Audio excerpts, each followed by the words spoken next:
primera carta del apóstol Pedro a los hermanos de la dispersión.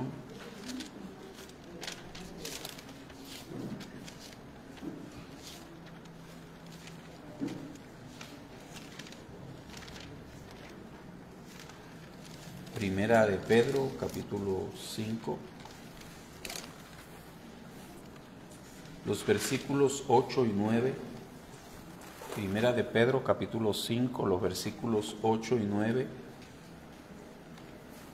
Dice así la Escritura: echando toda vuestra ansiedad sobre Él, porque Él tiene cuidado de vosotros. Sed sobrios y velad, porque vuestro adversario el diablo, como león rugiente, anda alrededor buscando a quien devorar. Versículo 9. Al cual resistid firmes en la fe, sabiendo que los mismos padecimientos se van cumpliendo en vuestros hermanos en todo el mundo. Amén. Oremos.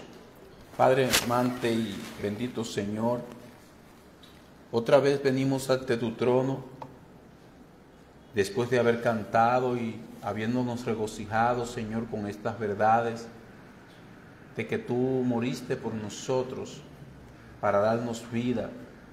Gracias por ser el Cordero de Dios que quitas el pecado del mundo. Señor, ahora queremos hablar de tu palabra y somos insuficientes.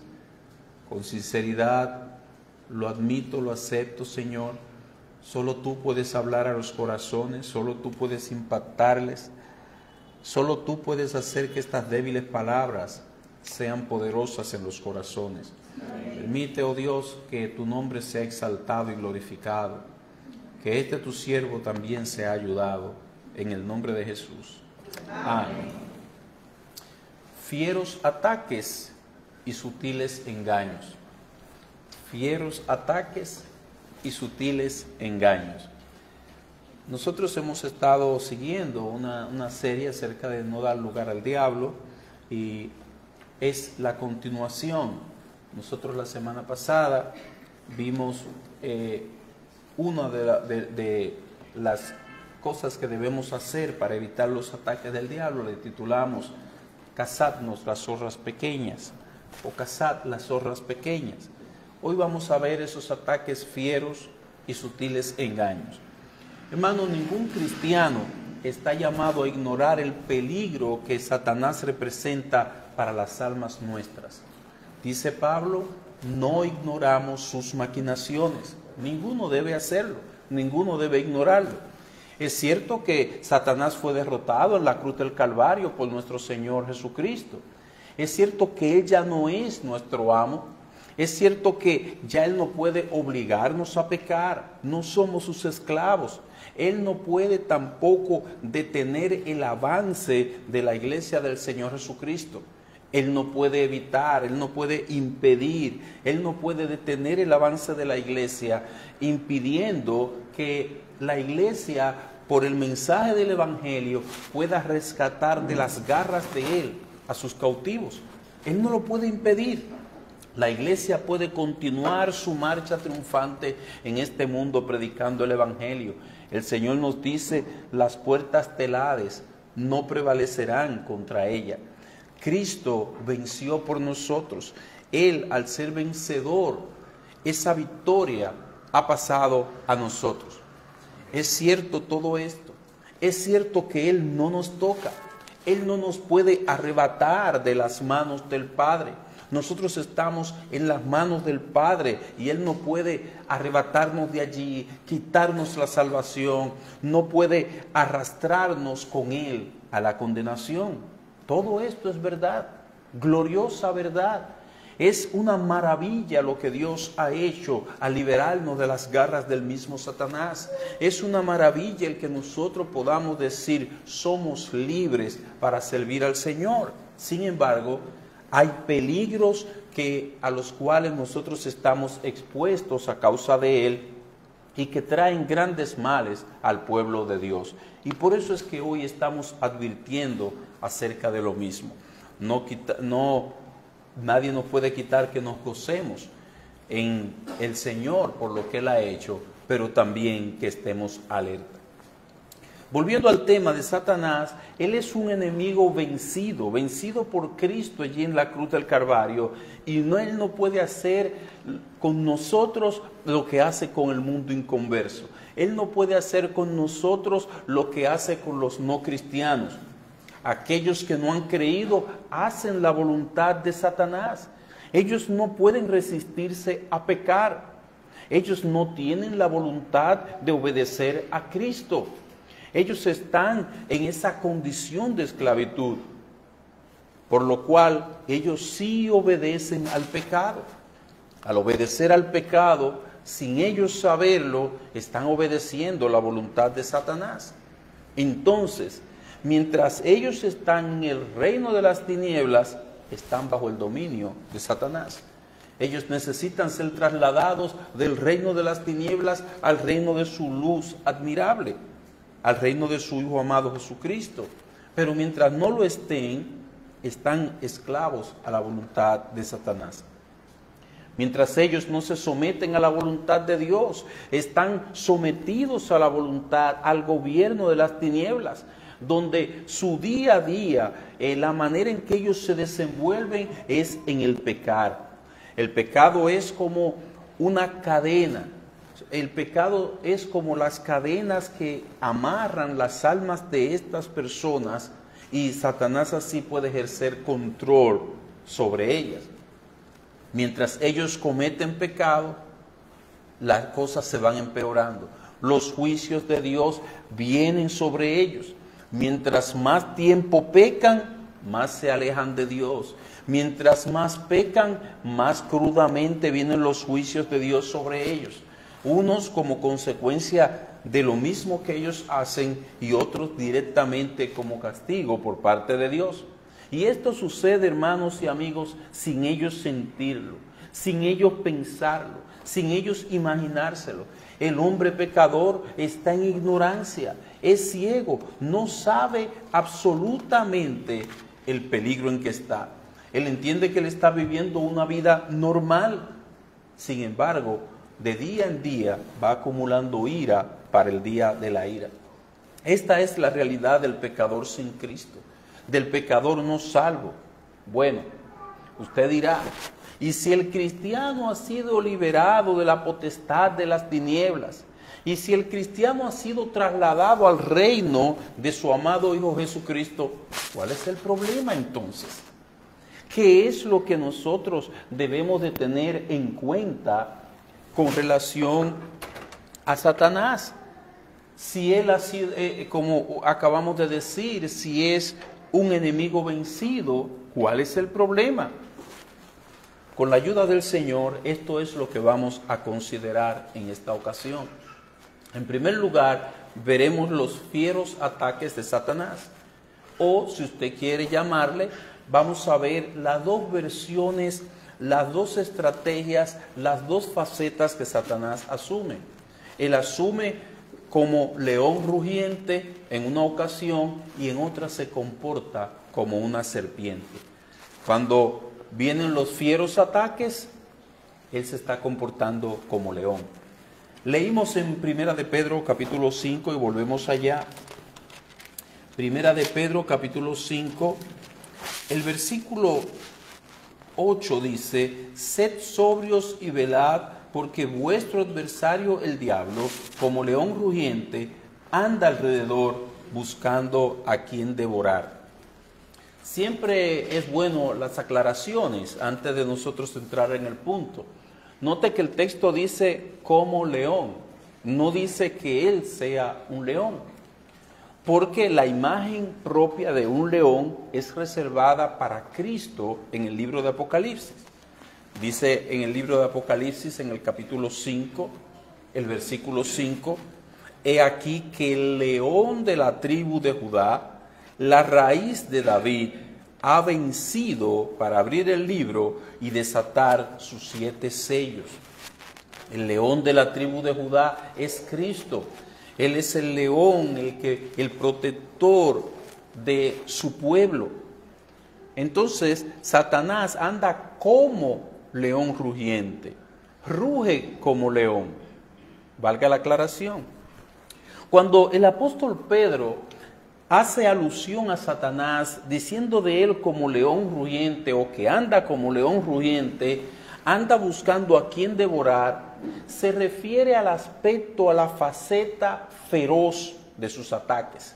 Se refiere a esos ataques crueles que él lanza, esos padecimientos, esos sufrimientos que él lanza sobre los cristianos. Eso podríamos decir que son los esfuerzos de él por llevar a pecar a los creyentes o paralizarlos de miedo. Una de las dos. Paralizar a un creyente de miedo es lo mismo que llevarlo a pecar, porque cuando estamos dominados por el temor y nos quedamos allí detenidos, es lo mismo que pecar. Ese es el llamado pecado de omisión. Estamos dejando de hacer lo que debemos hacer. Entonces, él anda como león rugiente. Él se comporta muchas veces como león en sus ataques contra el pueblo de Dios. Recordemos que dijimos desde que comenzamos la serie, nuestro muro protector, el lugar a donde nosotros estamos protegidos, donde nosotros no podemos ser tocados por él, es cuando estamos en la voluntad de Dios, cuando no nos movemos, cuando estamos firmes de la voluntad de Dios. La voluntad de Dios es como un cerco protector que impide la entrada del enemigo de las almas. Esa es la protección que Dios ha diseñado para nosotros. Entonces, cuando se nos dice que él anda como león rugiente, primero debemos de recordar el comportamiento del león. El león emite rugidos, unos rugidos muy temibles. El león ruge y esos rugidos se calcula que se escuchan a una distancia de 8 kilómetros. Estaríamos hablando de aquí a Igueral, que se escucha que el león está rugiendo. Esto lo hacen como una manera de marcar su territorio. Debido a la fiereza del león, cuando los demás, e incluso las personas, escuchan ese rugido, el miedo no le permite acercarse ni siquiera en el perímetro que lo está escuchando a ese león. Así es el león, es temible, es llamado el rey de la selva, su presencia es imponente. Dice Amós, si el león ruge, ¿quién no temerá? Amós capítulo 3, versículo 8. Impone, comunica miedo, temor. En el caso de Satanás, el Señor advierte que debemos de ser sobrios. Nos advierte que debemos velar, porque Él anda como león rugiente. Hace daño a todos aquellos que se niegan a andar en la voluntad de Dios.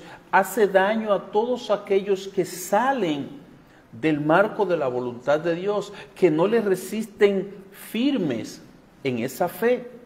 Dijo el Señor en la primera carta a los Corintios, con relación a aquella persona, aquel hombre en la iglesia de los Corintios que se había salido de esa voluntad de Dios, estaba pecando contra Dios.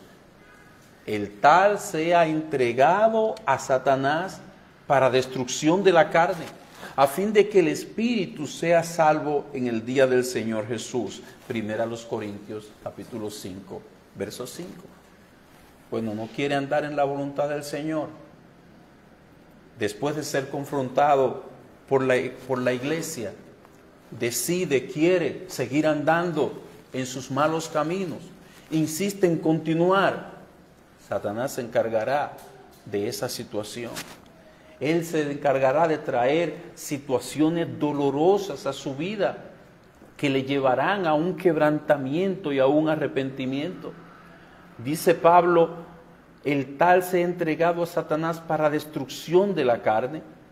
Es verdad, Satanás no tiene facultad de arrebatarle la salvación que Cristo le dio. El espíritu sería salvo en el día del Señor, dice el texto, pero a esa persona, a la vida de él, llegaría tanta aflicción que su carne sería destruida. Y obviamente entendemos que cuando habla de esa manera, se está refiriendo a que dentro de esas aflicciones habría enfermedades como las que él trajo a Job, que terminarían destruyendo su cuerpo si no se arrepiente. Lo que para el azote es el arrepentimiento, es lo que Pablo le está diciendo. Entonces, persistir en andar fuera de la voluntad de Dios trae esta situación. Estar, repito, fuera de la voluntad de Dios es una situación, es una condición de la cual debemos volvernos cuanto antes, lo antes posible. El arrepentimiento es lo más urgente que nosotros tenemos que tener pendiente. Debemos buscar de una manera urgente el arrepentimiento, el perdón divino. Esa es la garantía de la limpieza, esa es la garantía de mantenernos en la protección. Esa es la garantía de la limpieza de Dios cuando la persona se arrepiente. Entonces, el enemigo de las almas utiliza por lo regular esta estrategia, el ataque contra nosotros, el ataque despiadado. Lo primero que nosotros vemos en el texto es que él trata con fiereza de intimidarnos, o sea, de infundirnos miedo, tratar de que nosotros nos detengamos por causa del temor, que no hagamos lo que tenemos que hacer. Y esto lo vemos a lo largo de toda la Escritura, la misma estrategia, comportándose como un león. Dice la Escritura, por ejemplo, sin embargo, voy a dar 3 ejemplos, sin embargo, para que no se divulgue más entre el pueblo, amenacémosle, para que no hablen de aquí en adelante a hombre alguno en este nombre. Hechos capítulo 4, versículo 17. La misma estrategia. Ahí están los principales sacerdotes y las autoridades. No, para que no hablen en nombre del Señor Jesucristo, para que no hablen de Cristo, vamos a amenazarlo. Y llegaron a azotarle, para que se metan en miedo. Esa es la estrategia. Repito, esto dijeron de las autoridades, o las autoridades acerca de los apóstoles. Y el Señor permitió que ellos le quitaran la vida a algunos de sus siervos, pero lo que no pudieron lograr fue detener a la iglesia del Señor. La iglesia del Señor más se multiplicó. Satanás no pudo con amenazas, no pudo con persecuciones, no pudo con sufrimientos, no pudo aplicándole dolor. El pueblo del Señor siguió adelante. Hay otro ejemplo en Lucas capítulo 13. Dice la Escritura, Lucas capítulo 13, en el versículo 31, aquel mismo día llegaron unos fariseos diciéndole, sal y vete de aquí, porque Herodes te quiere matar. Y les dijo, id y decid a aquella zorra, he aquí, echo fuera demonios y hago curaciones hoy y mañana, y al tercer día termino mi obra. Lo noto, sal de aquí. Herodes te quiere matar. Salva tu vida. Miedo, terror. Esto hicieron con Jesús. Y ese mismo procedimiento llevaron a cabo con Nehemías, el reformador, para que éste detuviese la obra de reforma, de reconstrucción de los muros y del templo. Cuenta la historia en el libro de Nehemías, en el capítulo 6, en el versículo 10 y el versículo 13, solamente voy a leer. Dice la Escritura, vine luego a causa de Semaías, versículo 10, el cual me dijo, reunámonos en la casa de Dios, dentro del templo, y cerremos las puertas del templo, porque vienen para matarte. Sí, esta noche vendrán a matarte. Entonces dije, ¿un hombre como yo ha de huir? ¿Y quién que fuera como yo entraría al templo para salvarse la vida?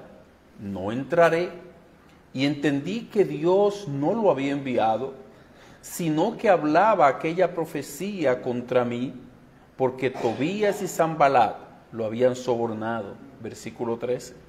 Porque fue sobornado para hacerme temer así y que pecase y le sirviera de mal nombre con que fuera yo infamado. La misma estrategia. Ven, escóndete, que esta noche vienen a matarte. Lo mismo que le dijeron a Cristo. Paraliza esa obra. No sigas haciendo eso que Dios te mandó. Te van a matar. Buena respuesta la de Nehemías. Un hombre como yo ha de huir. Voy a salir huyendo y dejar mi deber delante del Señor. ¿Y quién que fuera como yo entraría al templo para salvarse la vida? No entraré. Hermanos, creo que estos 3 ejemplos son suficientes para nosotros ver y aprender esta estrategia, este comportamiento del enemigo de las almas. Esta estrategia para intimidar, para llenar de miedo a los creyentes. Una vez el miedo domina, paraliza. Una vez nos paraliza, no avanzamos hacia adelante. Dentro de ese método mencionamos las persecuciones, los dolores, las aflicciones, las amenazas. Todo eso es parte de la estrategia de Satanás, es el comportamiento de él como león. Y ante esta situación, ¿qué debemos hacer? Respuesta: el creyente no debe detenerse en su avance en la obra de Dios. Amén. Hermanos, el creyente tiene que ser indetenible, confiando en el Señor, no en su propia fuerza. El creyente no debe detenerse en poner por obra lo que Dios nos ha ordenado, en hacer lo que Él nos ha mandado. Estamos llamados a resistir firmes en la fe, a no movernos de la voluntad de Dios, a no movernos, a no desistir de la voluntad del Señor. Sí, naturalmente debemos orar. Eso la oración es en todo tiempo. Los discípulos lo hicieron así. Yo recuerdo que cuando a ellos lo amenazaron, dice la Escritura que ellos se detuvieron y oraron, diciendo: y ahora, Señor, mira sus amenazas y concede a tus siervos que con todo denuedo hablen tu palabra. Hechos capítulo 4, versículo 29. Lo que también hicieron otros, se detienen, oran, pero siguen hacia adelante. Martín Lutero en su vida lo escribió y nosotros lo cantamos de la siguiente manera. Él dice: castillo fuerte es nuestro Dios, defensa y buen escudo. Con su poder nos librará en este trance agudo. Con furia y con afán, acósanos Satán. Por armas deja ver astucia y gran poder, cual él no hay en la tierra. Dice la tercera estrofa: aunque estén demonios 1000 prontos a devorarnos, no temeremos, porque Dios sabrá cómo ampararnos. Que muestre su vigor Satán y su furor, dañarnos no podrá, pues condenado es ya por la palabra santa. Es la valentía del cristiano, está en confiar en el Señor y mantenerse firme en la voluntad de Él. Esa fue la respuesta que dio Martín Lutero, esa fue la respuesta que dieron los apóstoles, y esa es la respuesta que debe encontrar en nosotros cuando nosotros nos toque sufrir por el Señor Jesucristo. Sin embargo, hermanos, con pena tenemos que decir que muchos profesantes cristianos, meros profesantes, muchos profesantes cristianos han vuelto atrás a causa de los ataques, a causa de los dolores, a causa de las persecuciones, aflicciones, amenazas, etcétera, que le ha sobrevenido por hacerse llamar cristiano. Ellos no han soportado estos embates, ellos no han soportado eso, se han metido, se han llenado de miedo y han vuelto a su mundo. Eran meros profesantes. Ellos realmente no tenían el valor de decir: el Señor está con nosotros. En cambio, Los verdaderos cristianos, aquellos que de corazón abandonaron la vida pasada, los que con sinceridad aborrecen el pecado y aman al Señor Jesucristo, estos permanecen y han permanecido. Es cierto que algunos se han llenado de temores, se han detenido, están asustados, están encerrados, están aislados, están ocultos. Es nuestra esperanza que confiando en el Señor, se llenen de valor y comiencen a andar en la voluntad de Dios, aunque duela. Comiencen a caminar hacia adelante, aunque les traiga controversia, confiando en el Señor, aunque los vientos sean contrarios. Así hemos visto entonces esta primera faceta, esta cara del enemigo como león. Veremos ahora la faceta de él como serpiente, sutiles engaños. Vamos a ir a los Corintios, capítulo 11, versículo 3. Segunda a los Corintios, capítulo 11, versículo 3. Y vamos a ver un personaje, no vamos a ir a la porción del Nuevo Testamento donde se encuentra, es una porción bastante larga, pero sí vamos a hacer mención de un personaje donde Satanás utilizó ambas estrategias. Se comportó como un león y luego como una serpiente. Dice 2 Corintios 11:13, pero temo que como la serpiente con su astucia engañó a Eva, vuestros sentidos sean de alguna manera extraviados de la sincera fidelidad a Cristo. Temo que como la serpiente con su astucia engañó a Eva. ¿Qué personaje es Satanás? Se compara con un león rugiente, pero también tiene la astucia de una serpiente. Se comporta como un león rugiente que intimida, pero también como una serpiente astuta para engañar. Se viste como ángel de luz. Muchas veces el enemigo de las almas, cuando no puede llevarnos a pecar, usando la estrategia del dolor, usando la estrategia de las amenazas, de la intimidación, de llevarnos a una situación de miedo, entonces él hace así, cambia la estrategia a una de sutileza. Y ahí vamos a ver el ejemplo del rey Ezequías. Ezequías era un rey piadoso. La historia de él se encuentra en el segundo libro de Reyes, en el capítulo 19. Después usted puede buscarlo porque es una historia un tanto extensa. Ezequías comienza su reinado con un corazón similar al de David. Comienza a limpiar a la nación de Judá y comienza a ganar terreno, a ganar batallas. Pero hay un rey llamado Senaquerib de Asiria. En ese mismo capítulo 19 se nos menciona que le envía unas amenazas. Él reaccionó muy bien ante este evento. Él le mandó con unos embajadores unas cartas de amenaza, diciendo que él iba a invadir la ciudad de Jerusalén, la iba a sitiar y la iba a dominar, y que su Dios, no lo iba a poder proteger. En el versículo 14 del segundo libro de Reyes, capítulo 19. Ezequías tomó las cartas, entró a la casa de Dios, extendió la carta delante de Jehová, dice la Escritura, y oró. Segundo de Reyes, capítulo 19, versículo 15. El Señor le mandó a responder con el profeta Isaías. Hermanos, le dio una victoria, un milagro. En ese mismo día, en la noche, aparecieron muertos del ejército de Senaquerib 185,000 hombres. Yo digo, wow, Señor, pero tu mano actuó inmediatamente.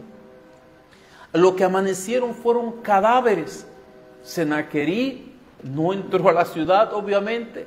se volvió a su país sin entrar a Jerusalén. ¡Qué victoria! Ezequías no se inmutó, él hizo lo propio, leyó las cartas, se las llevó al Señor y oró a Dios.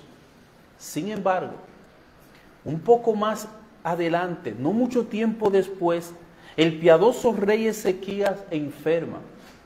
Él vuelve a orar al Señor y le dice al Señor que lo sane. Dios lo sana, pero Satanás lleva a cabo otro ataque contra él. Esta vez envían mensajeros de Babilonia. Esto está más adelante en el capítulo 20 del segundo libro de Reyes. Supuestamente estos representantes del rey de Babilonia fueron a ver el milagro de que él estuviera tan enfermo y que se levantara, se sanara. Van y lo visitan. Sutilmente Ezequías es movido a mostrarle todo lo que él tenía. Dice la Escritura que le mostró sus tesoros, plata, oro, especias, ungüentos. Eso está en el versículo 13 del capítulo 20 del segundo libro de Reyes. Y cuando el Señor le manda a preguntar, ¿y qué tú le mostraste? Mi casa, mis tesoros. ¿No le parece eso muy similar a aquel rico insensato que le respondió así: mis frutos, mis graneros, mis bienes? ¿Qué pasó? El corazón del fiel Ezequías se había llenado de orgullo. Las victorias que Dios le había dado, Satanás las utilizó para que él fuera atraído a envanecerse. Miren todo lo que yo tengo. Miren mis tesoros, plata, oro, especia. Yo sé que no estamos hablando de algo fuera de lo común, porque somos pecadores. A nosotros nos gusta el aplauso, nos gusta la gloria, nos gusta exhibir aquellas cosas que nosotros entendemos que hemos logrado y alcanzado. Pero fue Dios que nos la dio. El caso es que Ezequías se llena de orgullo, se envaneció, fue movido su corazón a inflarse. El profeta Isaías tuvo que anunciarle juicio, porque cuando nosotros nos exaltamos, Dios tiene que quebrantarnos. Después del orgullo viene el quebrantamiento. Versículo 18. ¿Qué tenemos ahí? Satanás no logró sus malvados propósitos con la intimidación, comportándose como un león, con aquel rey que le dijo tantas veces lo que iba a hacer, que iba a sitiar la ciudad, que iba a vencerlo. Pero sutilmente movió el corazón de este hombre, del rey Ezequías, movió su corazón a envanecerse.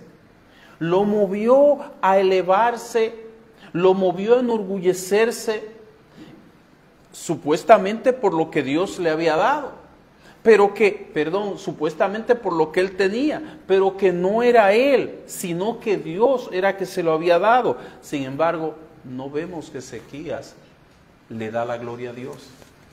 Él no dice como Jacob, esto fue lo que Dios me dio. Él le dice, ¿qué le mostraste? No, mi casa, mis tesoros.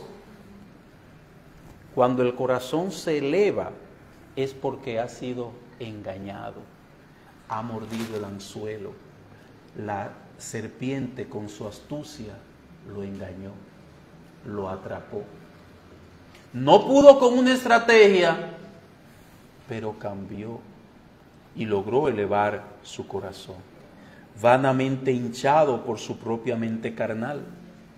Si el corazón se eleva, es porque ya ha sido atraído y seducido, ya ha sido engañado. ¿Y qué tienes tú que no hayas recibido? Pregunta Pablo a los corintios que estaban elevados. Y si lo recibiste, ¿por qué te glorías como si no lo hubieras recibido? Primera a los Corintios capítulo 4, versículo 7. Mi hermano y mi amigo, todo lo que tú tienes, todo lo que yo tengo es de Dios. Amén. No es nuestro. Cuando nosotros entendemos que esto fue mi propio esfuerzo, la serpiente te ha engañado, te ha atrapado, ha logrado con su astucia hacerte creer que eso es tuyo, ha logrado con su astucia hacerte inflar el corazón, y entonces Dios tiene que quebrantarlo, humillándote, para que ese corazón vuelva a su nivel. Lo que Dios le había dado a Ezequías había sido el ente, la carnada que usó Satanás para elevar su corazón. Lo había tornado egoísta. Ahora vemos que este hombre habla de mi casa, de mis tesoros, en el versículo 15. Parece, como dijimos ya, rico insensato de la parábola. Un rico insensato. Ezequías, cuando vio a esos representantes de Babilonia, él le quiso mostrar su grandeza a estos huéspedes, pero nunca dijo: mire, yo le voy a mostrar lo que Dios ha hecho para, si ustedes se convierten, Él puede hacer eso con ustedes, pero no yo, sino que es la gracia. Nada de eso dijo Ezequías. Pero hermanos, este no es el único pecado al cual el enemigo de las almas puede seducirnos, porque hay algunos que no hemos alcanzado la prosperidad de Ezequías. Pero no quiere decir que dejemos de velar. Nosotros podemos ser seducidos por el enemigo de las almas a otro territorio, a otras áreas del pecado. Recuerde que Pablo le dice a los corintios: pero temo que como la serpiente con su astucia engañó a Eva, vuestros sentidos sean de alguna manera extraviados de la sincera fidelidad a Cristo. Dice, hablando del mismo personaje en Apocalipsis, dice Juan: y fue lanzado fuera el gran dragón, la serpiente antigua, que se llama Diablo y Satanás, el cual engaña al mundo entero. Fue arrojado a la tierra y sus ángeles fueron arrojados con él. Apocalipsis capítulo 12, versículo 9. Apocalipsis tiene esa forma de narrar los eventos donde termina y vuelve al principio, y ahí está narrando cuando la serpiente antigua fue arrojada a la tierra. Dice Cristo: vi a Satanás caer. Entonces, ¿qué hace? Engaña al mundo entero. Sutilmente los conduce a pecar, sin asustarlos, sin intimidarlos. Es con astucia que logra sus propósitos. La idea es lograr a través del engaño que nosotros seamos desviados de la fidelidad a Cristo. Eva con dolor admitió: la serpiente me engañó. Génesis capítulo 3, versículo 13. Las áreas a donde una persona puede ser engañado por el enemigo de las almas, eso puede variar muchísimo. Él puede utilizar falsos profetas, falsos maestros, él puede utilizar falsas enseñanzas, él puede mezclar la verdad con el error, de manera que el error parezca verdad. A los Gálatas Pablo le tuvo que decir: oh Gálatas insensatos, ¿quién os fascinó para no obedecer a la verdad? Lo habían como hipnotizado con un engaño, lo tenían fascinado, dice Gálatas capítulo 3, versículo 1. Hay muchas maneras de engañar. El Señor nos dice: velad y orad para que no entréis en tentación. Velad. Él anda como león rugiente buscando a quien devorar. Yo recuerdo cuando yo me convertí a los primeros días, estaba ahí con un hermano, nos juntábamos siempre, todo ese trayecto de la avenida tenía una verja como de 3 pies por ahí que uno usaba para sentarse. Pues un poquito más adelante estábamos nosotros hablando de la palabra, ¿sabe? Con ese fervor del primer amor. Y andaban unas personas en un vehículo, le llamaban propagandistas. Ellos promocionaban alcohol. La manera de promocionarlo es que ellos iban y en los grupos de personas se paraban y dejaban una botella. Y nosotros estamos sentados de este lado y ellos se paran en el otro lado de la acera, en el vehículo, y sacan la botella y nos hacen así y la mueven. Nosotros nos miramos, los miramos a ellos, pero ni el hermano ni yo hicimos el más leve movimiento. Cuando ellos ven que nosotros no hacemos nada, siguen. En la próxima esquina había otro grupo de personas y nada más hicieron en señal, se desbordaron corriendo para allá. ¿Qué hay ahí? No se está utilizando el método cual león, sino la astucia.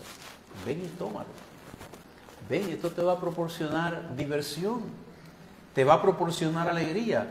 Pero ¿cuál debe ser la actitud del creyente? Mantenerse firme en la voluntad del Señor. No te va a pasar nada si te mantienes firme en la voluntad de Dios. En la carta a los Efesios nosotros encontramos también remedio para esto. Dice Pablo en el capítulo 4, verso 14, para que ya no seamos niños fluctuantes, llevados por doquier de todo viento de doctrina, por estratagema de hombres que para engañar emplean con astucia las artimañas del error. El remedio que presenta el Señor aquí es abandonar el estado de niñez espiritual. Mientras somos niños, estamos en peligro. El engaño, engañar a un niño es fácil. Mientras más pequeño es el niño, más fácil es de engañar. Con un caramelo usted lo lleva donde usted quiera.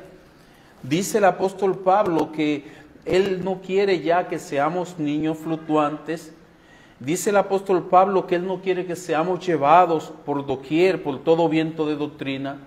Él no quiere que seamos víctimas de estrategias de hombres que para engañar emplean con astucia artimañas del error.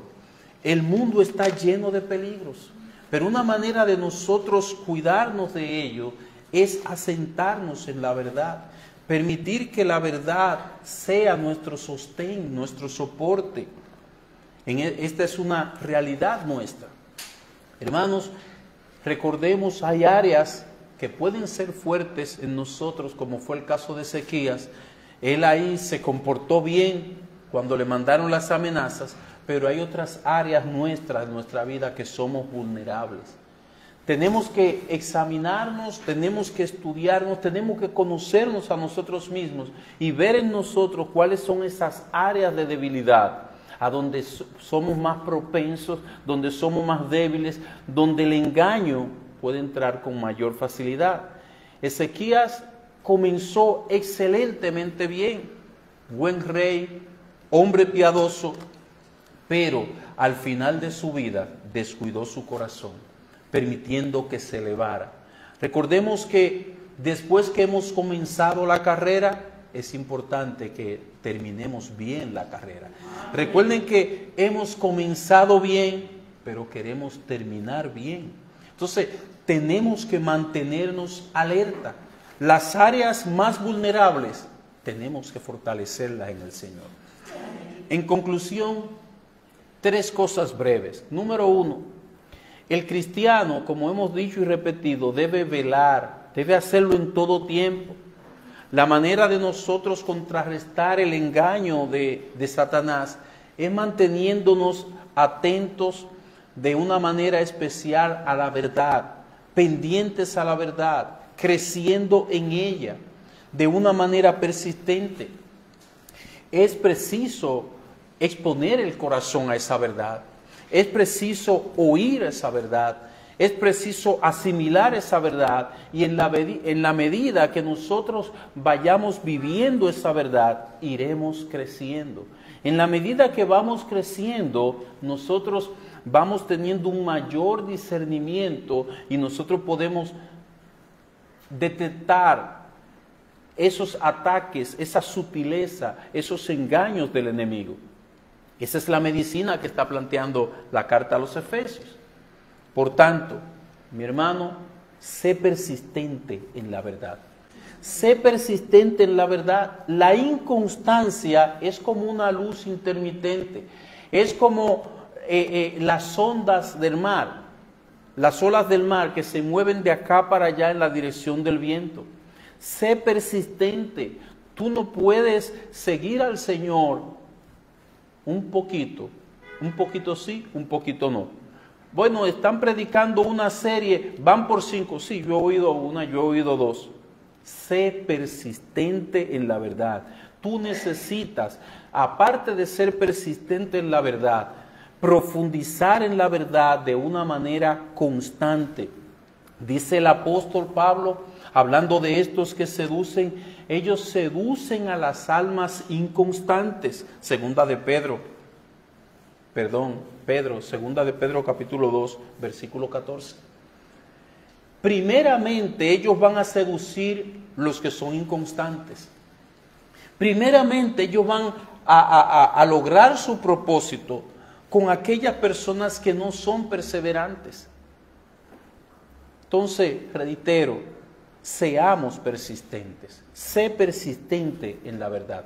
En segundo lugar, una vez más tenemos que repetir, no nos movamos de la voluntad de Dios. Aunque Él ruja como un león para llenarnos de miedo, aunque Él ruja como un león para intimidarnos, mantengámonos firmes en esos principios que Dios nos ha dado en su palabra. Amén. No nos movamos de allí. En tercer y último lugar, deseo decirte, mi hermano, cuidado. Satanás puede seducirte. Él puede inflar tu corazón. Cuán terrible es eso. Ojalá nosotros pudiésemos aborrecer ese pecado. Por tanto, no te enorgullezcas de tus propias habilidades. No te enorgullezcas de tu propia fuerza, de tu propio conocimiento, ni de tu aspecto, ni de tu propia inteligencia. No te enorgullezcas de ti mismo, ni de cualquiera de tus logros, de lo que tú puedas colgar en esa pared. No confíes en tu propio juicio, en que tu manera de pensar es la realidad, en que tu manera de pensar es la razonable, en que tu manera de pensar está por encima de las demás, en que tu manera de ver las cosas o tu propia opinión sea tu apoyo. No te apoyes en tu propia opinión. Todo viene de Dios y te fue dado por su gracia. Lava los pies de los demás. Esto es de manera figurada. Eso quiere decir que te humilles. Eso quiere decir que sirvas. Lava los pies de otros para que tu espíritu se vista de humildad. La humildad nos hace parecidos a Cristo. Cuida, mi hermano, tu alma de este poderoso ataque del maligno. Me maravilla ver lo que hizo el Señor Jesucristo siendo un adolescente. Dice que se sentó en el templo con los maestros de la ley, escuchándoles y preguntándoles. ¡Wow! Él podía decirle, mire, yo sé más que toditos ustedes de esa ley. Ustedes son los que me tienen que oír a mí. Oyéndoles y preguntándoles. Joven, escucha a tus padres. Escucha a tus mayores. No te apoyes en tu propia prudencia.